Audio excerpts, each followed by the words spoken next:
என்ன இதுல இது புதுசான்னு சொல்றாரு தம்பி. இதுல என்ன புதுசு இருக்கு? இதுல என்ன? ஏற்கனவே நீங்க ஆட்சியில 1000 கொடுத்தீங்க மகளிருக்கு, கூட 1000 கொடுக்குறீங்க. 10 லட்சம் கோடி கடன் 15 லட்சமா ஆகும், 15 லட்சம் கோடி ஆகும். இப்ப ஆண்களுக்கு இலவசம், இலவச பேருந்து நாங்க கேட்டோமா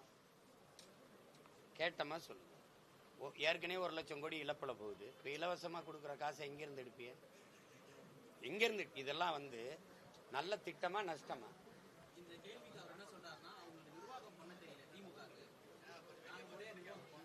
எப்படி இலவசம் கொடுத்தாங்க? இலவசம் கொடுக்கறது, இது கொடுக்கறதுங்கிறது ஒரு தரமான பேருந்து இருக்கா? இலவசமா நீங்க பேருந்துல பயணிக்கலாங்கிறீங்க, அது பேருந்தா? அதுல நீங்களும் உங்க குடும்பமும் போவீங்களா? கேள்விக்கு பதில் சொல்லுங்க. பேருந்தா அது? நீங்க பாக்குறது இல்லையா? பாதி பக்கம் பேந்துக்கிட்டு போறது, முன்னாடி இது இல்லாம இங்க இல்லாம போய்கிட்டு இருக்கும்போதே பேருந்து, இதெல்லாம் பாக்குறீங்களா? அது பேருந்தா? அது காயலாங்கடையில இருக்க பழைய இரும்பாரு. யாரு கேட்டது உங்களுக்கு நீங்க இலவச பேருந்து கொடுங்கன்னு? யாரு கேட்டது?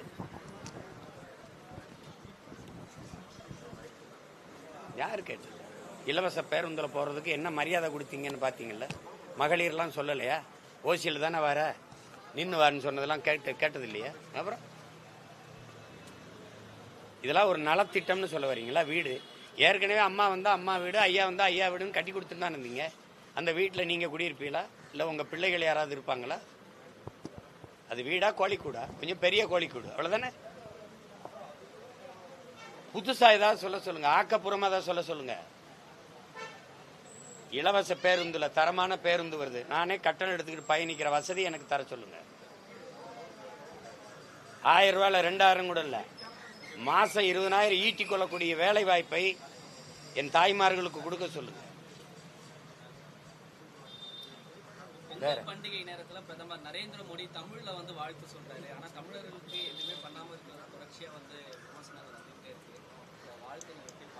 இது வார்த்தை தமிழ்ல வார்த்தை சொல்றதுனா, இப்ப நம்ம முதல்வர் கூட அந்த மாநிலங்கள போனா ஹிந்தியில ஒரு வணக்கம் சொல்றது, தெலுங்கு ஆந்திராவுக்கு போனா தெலுங்குல சொல்றது, அந்த மக்களின் மொழியில ஒரு வணக்கம் நன்றி எல்லாம் சொல்லி கத்துக்கிறதா? இந்திரா காந்தி எல்லாரும் பேசுறதானே தம்பி, எல்லாரும் பேசுறதா. அம்மையார் இந்திரா காந்தி வரும்போதோ, ஐயா ராஜீவ் காந்தி, ராகுல் காந்தி வரும்போதெல்லாம் இதை பேசுறதான். அதனாலே நமக்கு நல்லது நடந்துரும் இருக்குமா? கோழிக்கு இறை போடும்போது கோழி மொழியில தான் பேசிங்க, பக் பக் பக் பக்னு. நம்ம ஆள் அது இறதிங்க வரும், அடுத்த அரை மணி நேரத்தில் குழம்பு சட்டியில் கொதிச்சுக்கிட்டு இருக்கும். அது மாதிரி நம்ம மொழியில பேசுறதுலாம் நம்ம ஆளு நமக்கான ஆளுன்னு நம்ம நினைக்கிறது தவறு.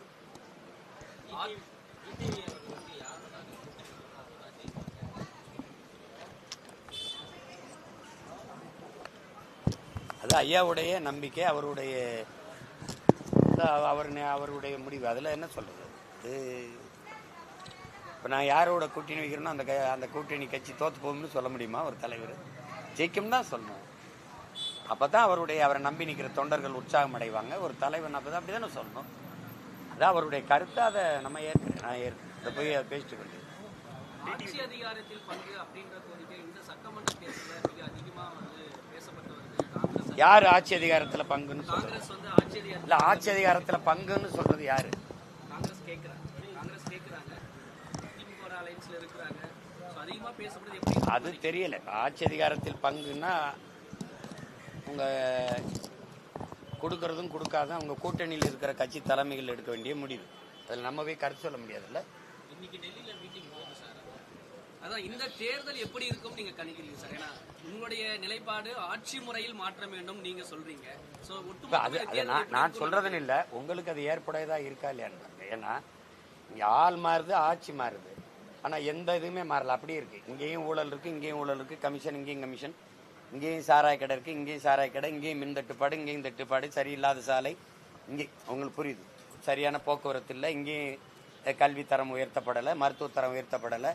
யாருக்கு விட முடியலன்னா தனியார் மருத்துவமனைக்கு போவாங்க, யார் பிள்ளைகளையும் தனியார் பள்ளியில் தான் படிக்கும். ஏன்னா தரம் உயர்த்தப்படலை. அப்ப இதுல எந்த மாறுதலும் வரல. ஆட்சி முறையில மாறணும் தம்பி. இப்ப நீங்க ஊழல் செஞ்சிட்டீங்க, லஞ்சம் பெற்றுட்டீங்கன்னா பணியிட மாற்றம், பணியிட நீக்கம் இல்ல, பணி நீக்கம். அப்பதான் அது கட்டுக்குள்ள வரும், அப்பதான் சரியா வரும். அப்ப நான் என்ன நினைக்கிறேன், கல்வி மருத்துவம் இதையெல்லாம் தரமா கொடுத்துட்டேன் என் நாட்டு குடிகளுக்குன்னா உங்களுக்கு செலவு மிச்சமாயிருது. நீங்க ஒரு காவல்துறை அதிகாரி, உங்க பிள்ளைய நான் நல்லா படிக்க வச்சிடறேன், நல்லா படிக்க வச்சுறேன். அது நாட்டின் செல்வம் இல்ல, வீட்டின் செல்வம் இல்ல, நாட்டின் செல்வம்னு படிக்க வச்சுறேன்.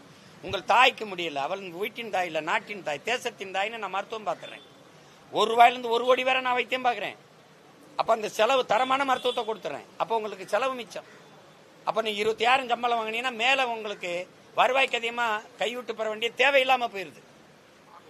அதுக்கு மேல பெற்றால் உனக்கு கடும் தண்டனை தான் அது கொடுக்கணும். அப்படி ஒரு நிர்வாகம் இல்லை இங்க. அப்ப ஆட்சியின் முறை மாறணும். இப்ப பணி நியமனமா பணம் கொடுக்கணும், பணியிட மாற்றமா பணம் கொடுக்கணும், பணி உயர்வா பணம் கொடுக்கணும். அப்படின்னா எப்படி இது எப்படி சொல்லுது? இது ஜனநாயகம் இல்ல, கேடுகட்ட பணநாயகம். அதுதான் அதை மாத்தணுங்கிறேன், அதை மாத்தணுங்கிறேன். ஜனநாயகம் அது தெரியல. ஒரு படத்துக்கு இவ்வளவு கால நீட்டிப்பு தேவையில்லைங்கிறதா என்னுடைய கருத்து. அதாவது இப்ப அண்ணன் செல்வமணி எடுத்த குற்றப்பத்திரிகை கூட முடக்கப்பட்டுச்சு. அது முன்னாள் பிரதமர் ஐயா ராஜீவுடைய கொலையை பற்றி வந்ததுன்ட்டு இது பண்ணாங்க. அது அப்புறம் மறுபடியும் அதை பல நீக்கத்தை செஞ்சு மறுபடியும் ரொம்ப தாமதமாக வந்துச்சு. இப்போ நான் நடித்த ஒரு என் தம்பி சண்முக இயக்குன அடங்காதை கூட பல 500 இடத்துல நீக்கியிருக்காங்க, ஒலியை அல்லது காட்சியை. இப்போ அது மாதிரி எது எந்தெந்த காட்சிகள் வந்து பிரச்சனைக்குரியதுன்னு நினைக்கிறாங்களோ அதை நீக்கிட்டு வெளியிட அனுமதிக்கிறது தான் சரியான ஜனநாயகமாக இருக்கும். அதுக்கு இவ்வளோ தூரம் இழுக்க வேண்டியது என்னன்னு தெரியல. அப்போ அது எப்படிப்பட்ட கருத்து சுதந்திரமுள்ள நாட்டில் நம்ம வாழ்கிறோம்னு யோசிக்க வேண்டியது இருக்குல்ல.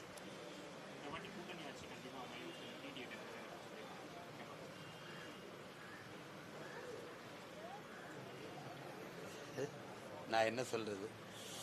சரி, ஐயாவுடைய கனவு நிறைவேற நம்ம வாழ்த்துவோம். வேற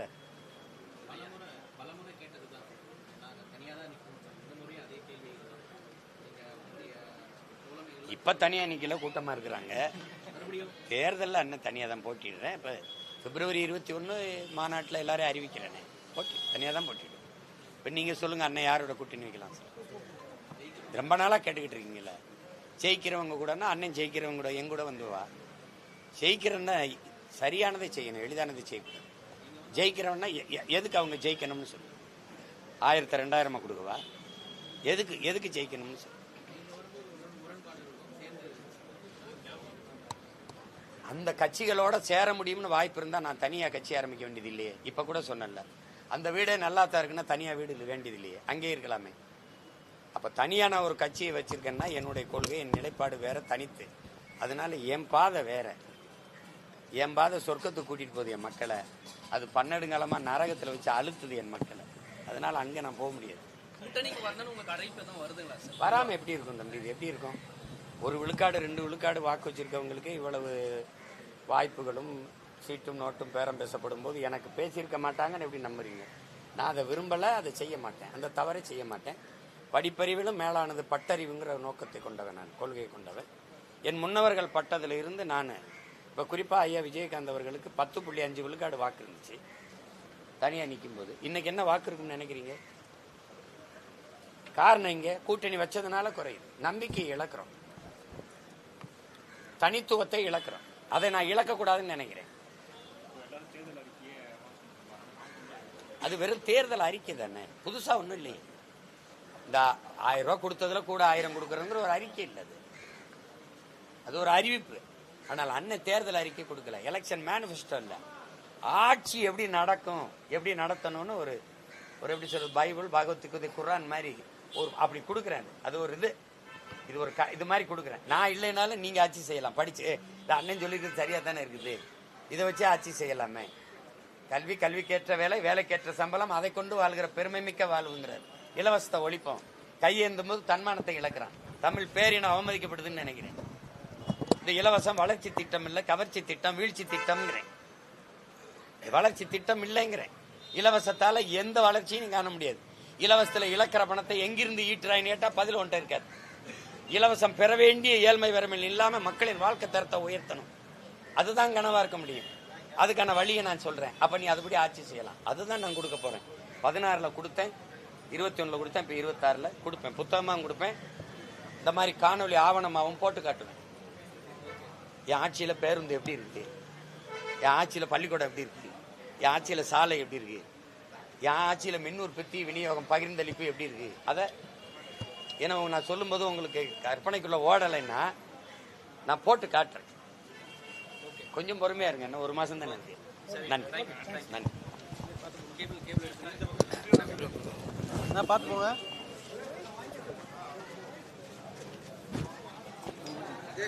கீழே பார்த்து